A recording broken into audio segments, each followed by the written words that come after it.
May tao dito na parang nade-drain ka sa kanya. Aris. Parang more on lalaki ho siya. Immature mag-isip. Walang, hindi ganun ka, yung emotional intelligence. Ayan. Naka-reverse. King of Cups. Nakaka-drain. Parang kasi, paulit-ulit, parang makulit, may inexplain ka, hindi naman siya nakikinig, tapos nung busy ka naman, saka siya nagtatanong, tapos aburido, tapos lakas sa mood, ganon. At saka, I don't know, para kasing kinakabahan, pero siguro yung taong yun. Okay, so kung may hinihintay ka, hindi siya ganun kabilis, ito, Seven of Pentacles. Pero, paparating pa rin naman siya. Darating pa rin naman siya, darating pa rin naman po yan siya. Hard work paying off, getting your rewards, receiving recognition, receiving praises, profits. Unti-unti mo na pong nararamdaman ng mga pinaghirapan mo, unti-unti na pong hindi naman siya, yung bang isang bagsakan, kumbaga.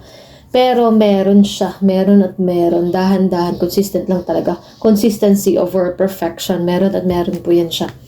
Okay, so sa mga Aries dyan na talagang masipag, yan, unti-unti mo na siyang nararamdaman, unti-unti nang nagbabagong buhay mo. Parang may plot twist nga sa December nito. Parang siya, hindi mo na siya in-expect, na mangyayari pa siya sa'yo.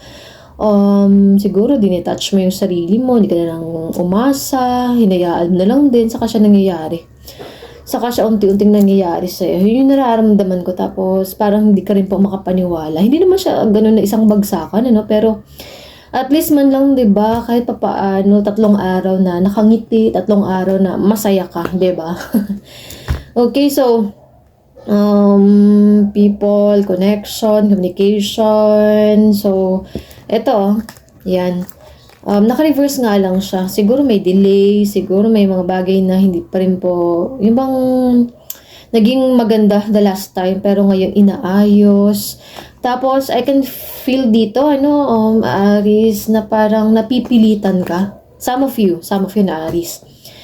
I don't know, siguro kailangan pumunta doon, kailangan makipagkita, kailangan talagang pumunta ka doon, tapos parang napipilitan ka lang pero wala ka namang choice, ganun.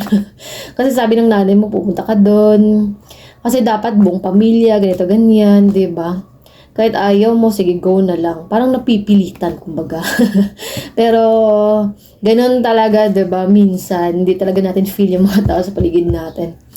Okay, wala tayong choice. Kaya, yun, join na lang tayo, 'di ba? Minsan, low bat din yung social battery natin, 'di ba? Okay, so, I don't know, para kasi siya yung, dami kasing reversal yung card mo sa totoo lang, Aries. Ito din po, reversal din po yan siya. Page of Swords, Two of Cups dito sa taas, tapos yung pinakaunang card mo, King of Cups, naka-reverse nga lang siya, 'di ba? Daming reversals.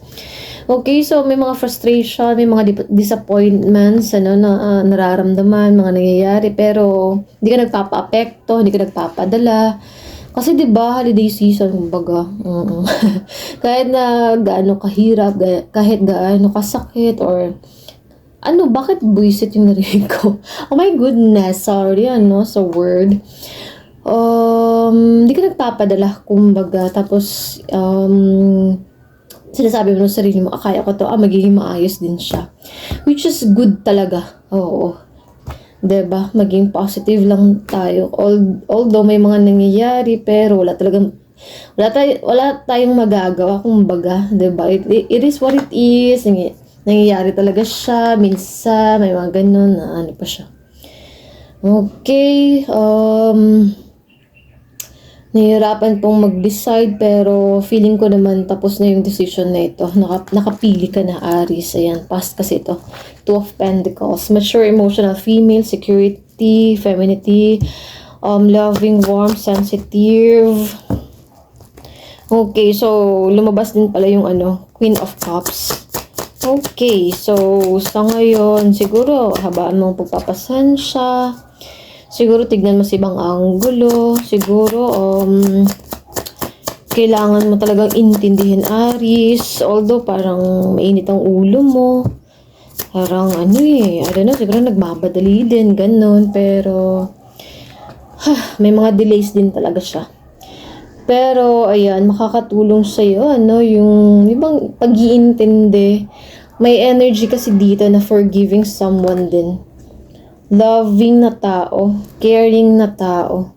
Medyo sensitive din, tapos very kind. Ikaw siguro ito, Aries, sa mga panahon ito. Tapos, mabuti, kasi dito nag-aalangan ka na yun yung ilabas mo. Parang vulnerable, pero this time, lumalabas po siya. Okay, isang card na lang po, isang card. Mabuti, mabait, iniintindi, mapagmahal na tao.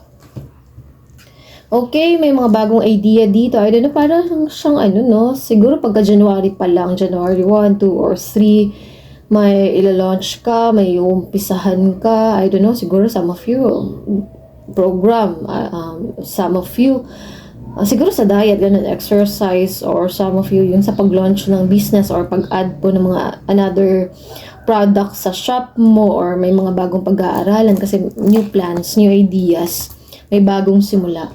Maganda yung vision mo, Aries. Success, victory, winning, having the advantage. Okay, so for whatever it is, for whatever it is, Aries, triumphant ka naman talaga, victorious, successful, and then I can see na you're going viral, trending. So, just do it, Aries. Kung ano man yung gusto mong i-post, picture man, videos man, mag-film ka lang ng mag-film, may magta-trend dito sa January para sa'yo, Aries. Mas marami pong manonood kaysa sa ibang usual na nangyayari.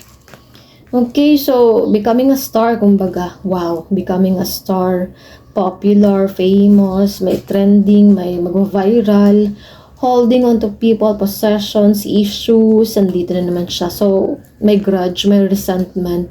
May bagay dito na nagtatagal sa puso mo, Aries, na dapat pinapakawala, na dapat sinusurrender, na dapat tinatanggal. The Empress card, pregnancy, fertility, motherhood. So, some of you siguro yan, buntis, magkaka-baby. Kung hindi man po, yung bang lumalabas talaga yung pagiging nurturing na energy, ini-embrace yung feminine energy, lumalabas yung glow, yung beauty. Okay, Nine of Swords, may iniisip pa rin hanggang ngayon, Three of Cups, and then Ace of Pentacles. Ayan, so may pera paparating sa'yo.